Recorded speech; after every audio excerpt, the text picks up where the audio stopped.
Hello bachcho, let's start the question. The question says, which of the following substituted benzene derivatives would produce three isomeric products when one more substituent is introduced? ठीक है, इसमें ये बोला गया कि हमें जो चार कंपाउंड्स दिए गए हैं जिनमें क्लोरीन हमने एज ए सब्स्टिट्यूटेंट जोड़ रखा है, इन चारों में अगर हम एक एक क्लोरीन और जोड़ दें तो उसके बाद में हमें यहाँ पे जो आइसोमर्स बनते हैं वो आइसोमर्स तीन होने चाहिए उसमें। मतलब जैसे फर्स्ट कंपाउंड है हमारे, इसमें एक क्लोरीन हमने और जोड़ दिया, उसके बाद में इसके तीन आइसोमर बने। ठीक है, इस तरीके से हमें पूछा है कि कितने कंपाउंड है जिनमें तीन आइसोमर बनेंगे एक क्लोरीन और सब्स्टिट्यूट करने के बाद में। ठीक है, तो सबसे पहले हम यहाँ पे की कंसेप्ट की बात करते हैं।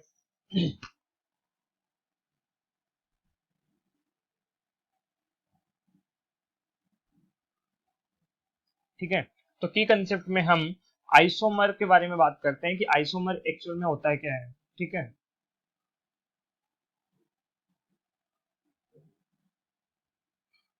तो आइसोमर हम किसे बोलते हैं? ऐसी दो या दो से ज्यादा स्पीसीज जिनकी फिजिकल प्रॉपर्टीज तो सेम होती है जबकि उनकी केमिकल प्रॉपर्टीज डिफरेंट होती है। फिजिकल प्रॉपर्टीज का मतलब उसकी जो मोलिकुलर फॉर्मूला हो गया, मोलिकुलर वेट हो गया, ये तो क्या होते हैं, जो भी दो स्पीसीज हमने ले रखी हैं उनके ये तो सेम होते हैं। जबकि जो केमिकल प्रॉपर्टीज जैसे स्ट्रक्चरल फॉर्मूला की अगर हम बात करें तो वो डिफरेंट होता है, उनको हम आइसोमर बोलते हैं। ठीक है, तो हम लिखते हैं two and more then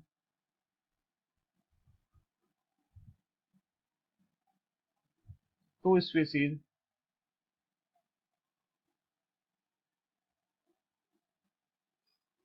which have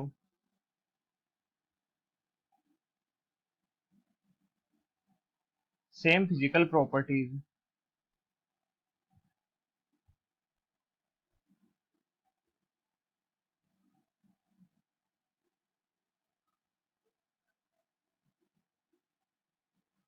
bracket में लिखते हैं लाइक मोलिकुलर फॉर्मूला,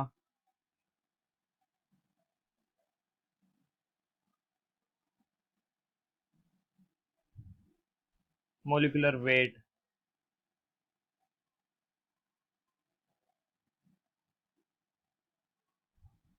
ठीक है। तो ये तो क्या होगी इसकी फिजिकल प्रॉपर्टीज। तो which have same physical properties but different chemical properties.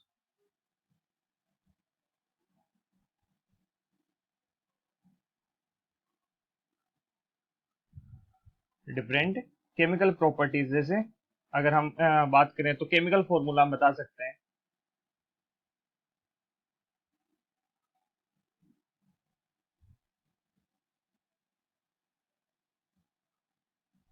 यहाँ पे हम केमिकल की जगह स्ट्रक्चरल लिख दें तो ज्यादा मुझे लगता है सही रहेगा। तो स्ट्रक्चर होती है जो भी हमने कंपाउंड लिया है उसकी वो चेंज हो जाती है। ठीक है, उसमें डिफरेंस आता है।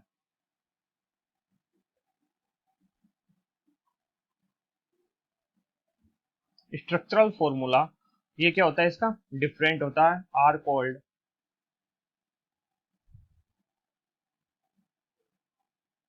Isomer, isomers. ठीक है, एंड दिस फिनोमिना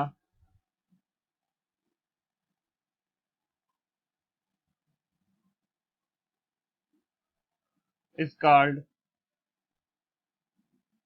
आइसोमेरिज्म।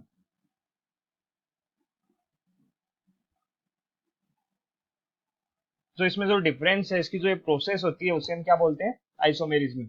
और जो दो कम से कम हमें इसमें दो स्पीसीज लेनी पड़ती है और उनका अगर फिजिकल प्रॉपर्टीज जैसे मोलिकुलर फॉर्मूला, मोलिकुलर वेट, ये अगर उसके सेम होते हैं जबकि उसका केमिकल प्रॉपर्टीज जैसे स्ट्रक्चरल फॉर्मूला होता है उसका वो डिफरेंट होता है, तो उसे हम आइसोमर्स बोलते हैं। अब हम क्वेश्चन को आगे बढ़ाते हैं, नेक्स्ट स्लाइड पे चलते हैं। और यहाँ पे जो एग्जांपल्स लिए उनमें एक एक सब्स्टिट्यूएंट हम जोड़ते हैं क्लोरीन का और फिर हम देखते हैं उनमें कितने आइसोमर्स बन रहे हैं। ठीक है, तो सबसे पहले हम फर्स्ट कंपाउंड को लेते हैं, ये क्लोरोबेंजीन हमने लिया। और हमें बोला क्या गया है कि हमें इस पे नहीं देखना, आइसोमेरिज्म इस पे नहीं देखनी है, हमें देखनी है इस पे जब हम एक और सब्स्टिट्यूएंट जोड़ देते हैं। जैसे हमने मान लो क्लोरीन को ही जोड़ दिया दूसरा सब्स्टिट्यूएंट, जैसे यहीं पे हमने दूसरा क्लोरीन जोड़ दिया। ठीक है, यहीं पे हमने क्या किया, दूसरा क्लोरीन जोड़ दिया। तो एक तो इसका आइसोमर ये हो गया। इसके अलावा इसका और क्या बन सकता है, देखो देखे, बेंजीन रिंग है। जो पहले हमारे पास में क्लोरीन था उसको हमें वहीं पे रखना है। ये क्लोरीन तो यहीं पे आ गया, दूसरे वाले को हम चेंज करते हैं। दूसरे वाले को पहले इस क्लोरीन के, ये ऑर्थो पोजीशन है पहले वाला, इसमें ये इस क्लोरीन की ऑर्थो पोजीशन है, ठीक है। अब की बार हम रखेंगे तो हम इस क्लोरीन के मेटा पोजीशन पे दूसरे क्लोरीन को रख देंगे। जो सब्स्टिट्यूटेड क्लोरीन था हमारा, इसको हम कहाँ पे रखेंगे, मेटा पोजीशन पे रख देंगे, ठीक है। और फिर हम क्या करेंगे, थर्ड एक और बनाएंगे, जिसमें इसको हम कहाँ पे रखेंगे, ये क्लोरीन तो पहले वाला था, और जो सब्स्टिट्यूटेड क्लोरीन था उसको हमने इस बार पेरा पोजीशन पे रख दिया, ठीक है। ये मेटा पोजीशन है और इस बार ये आई है वो पेरा पोजीशन है, ठीक है। अब पेरा के बाद में अगर हम आगे और इसके अगर आइसोमर स्ट्रक्चर बनाए और इस क्लोरीन को दूसरे वाले को हम अगर यहाँ पे रख दें तो फिर से वो मेटा पोजीशन आ जाएगी, और मेटा पोजीशन पे रखा हुआ हमने पहले से बना रखा है, तो वो आइसोमर स्ट्रक्चर नहीं बनेगी, ठीक है। वो तो सेम स्ट्रक्चर हो गई दोनों। और हमने बोला था कि आइसोमेरिज्म में होता क्या है कि जो स्ट्रक्चरल फॉर्मूला है वो डिफरेंट होता है, ठीक है। तो इसमें जो टोटल आइसोमर बनेंगे वो 3 बनेंगे, फर्स्ट वाले एग्जांपल में, फर्स्ट वाले कंपाउंड में total isomer is equal to 3, ठीक है। अब हम दूसरे कंपाउंड की बात करते हैं। दूसरा हमारे पास में था ऑर्थो डाइक्लोरोबेंजीन।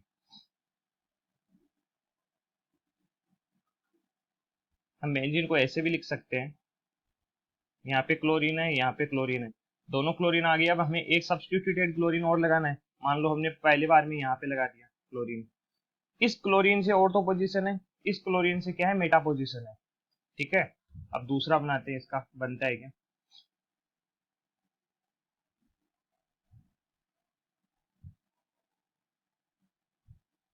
ठीक है।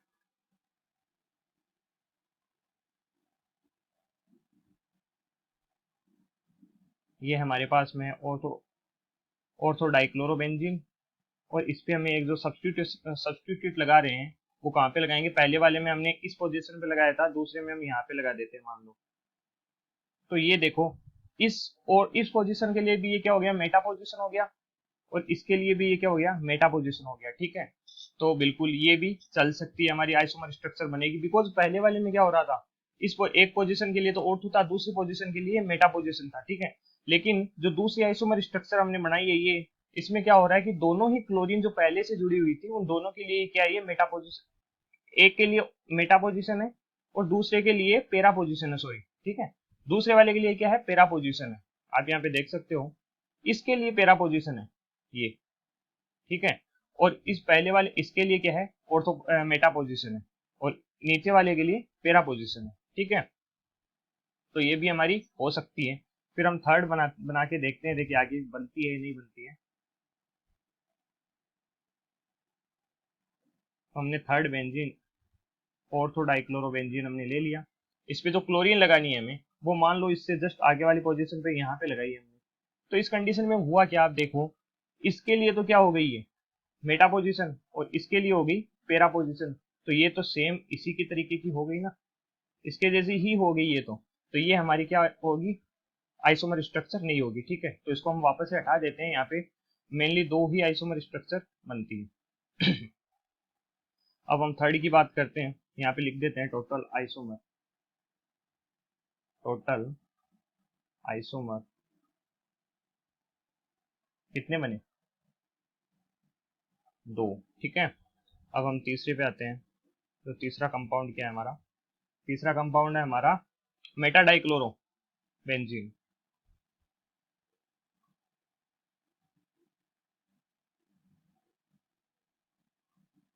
ठीक है। एक क्लोरीन यहाँ पे है, दूसरा क्लोरीन यहाँ पे है। अब हम क्या करेंगे, इसमें एक सब्स्टिट्यूटेड क्लोरीन लगाएंगे। तो मान लो इन दोनों के बीच में लगा दिया हमने, ठीक है। ये दोनों क्लोरीन के लिए ही क्या ऑर्थो पोजीशन है, ठीक है। तो ये बन गया एक। तो फिर हम दूसरा बनाएंगे। दूसरा किस तरीके से बनाएंगे, पहले जो 2 क्लोरीन थे वो लगा दिए, और इस बार हम बीच में ना लगा के एक साइड में लगा देंगे, मान लो यहाँ पे लगा दिया। तो ये भी बन गया, ठीक है। फिर थर्ड में हम क्या करते हैं, इससे जस्ट आगे वाली, अब ये जो हमने दूसरा बनाया है ना, इसमें देखो इस कार्बन के लिए तो क्या हो गया, ये ऑर्थो पोजीशन हो गया, और इस कार्बन के लिए क्या हो गया, पैरा पोजीशन हो गया। ठीक है, अब थर्ड बनाते हैं। थर्ड में क्या होता है, दो क्लोरीन जो पहले से लगे हुए हैं वो लगा दो पहले तो, और एक जो ये क्लोरीन है ना, इसको हम कहाँ पे लगा देते हैं, इस पोजीशन पे लगा देते हैं। अब देखो आप, इस क्लोरीन के लिए भी क्या हो गया, इस कार्बन के लिए भी क्या हो गया, मेटा पोजीशन, और इसके लिए भी मेटा पोजीशन। तो ये भी क्या है, इन जो बाकी हमने पहले दो बनाई थी उससे डिफरेंट है। अब मान लो हम इससे आगे और आइसोमर स्ट्रक्चर बना चाहिए, और यहाँ पे अगर हमने क्लोरीन लगा दिया आगे वाली जो भी स्ट्रक्चर बनाए, तो वो तो सेम यही कंडीशन हो जाएगी ये।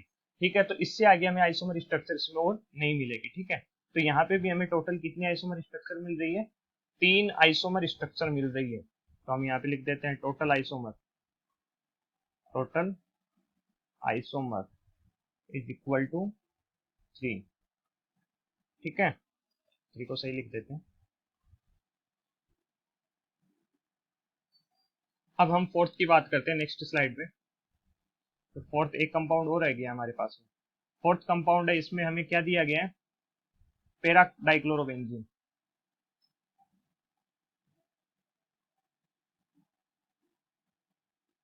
Para dichlorobenzene. ठीक है, अब इसमें हमें क्या करना है, सबसे पहले मान लो हमने एक क्लोरीन जो लगाना था वो यहाँ पे लगा दिया, वो एक के लिए तो ऑर्थो पोजीशन होगी, दूसरे के लिए मेटा पोजीशन होगी। ठीक है, अब अगर मान लो इसको हम आगे और बढ़ाएं, एक तो हो गया, अब इसकी मान लो कोई दूसरी बनाना चाहें हम,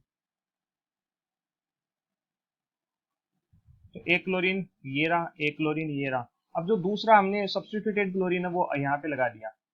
ठीक है, तो सेम कंडीशन पहले वाली आ गई। इसमें पहले वाले में क्या हो रहा था, देखो इसके लिए ऑर्थो था और इसके लिए मेटा था, लेकिन दूसरे वाले में क्या हो रहा है, इसके लिए ऑर्थो हो गया और इसके लिए मेटा हो गया। तो बात तो वही होगी ना, सेम कंडीशन अगर हम यहाँ पे क्लोरीन लगाएंगे या फिर यहाँ पे लगाएंगे तो सेम स्ट्रक्चर ही बनेगी। तो इसका मतलब यहाँ पे कोई भी आइसोमर स्ट्रक्चर इसकी नहीं बन रही है, तो हम इसको यहाँ से कट कर देते हैं वापस से। ठीक है, यहाँ पे कोई आइसोमर स्ट्रक्चर नहीं है, तो हम लिख सकते हैं इसके लिए नो आइसोमर। ठीक है, यहाँ पे कोई आइसोमर इसका नहीं बन रहा है, नो आइसोमर फॉर्म। अब हमें यहाँ पे क्या देखना है कि कौन कौन से ऐसे कंपाउंड थे जिनमें हमने एक सब्स्टिट्यूटेड क्लोरीन लगाने के बाद में उसमें हमें कम से कम तीन, कम से कम नहीं हमें तीन ही चाहिए। ठीक है, 3 आइसोमर स्ट्रक्चर बनी, तो फर्स्ट वाले में हमें 3 मिल गई, तो फर्स्ट वाला सही हो गया। दूसरे में नहीं मिली तो दूसरे वाला गलत हो गया। थर्ड में भी हमें क्या मिली है, 3 ही आइसोमर स्ट्रक्चर बनी है, और फोर्थ वाले में हमें मिली ही नहीं है, तो ये भी गलत हो गया। तो ऑप्शन, करेक्ट ऑप्शन कौन सा हो गया हमारा, correct option is the B. Okay, I hope you understand, thank you.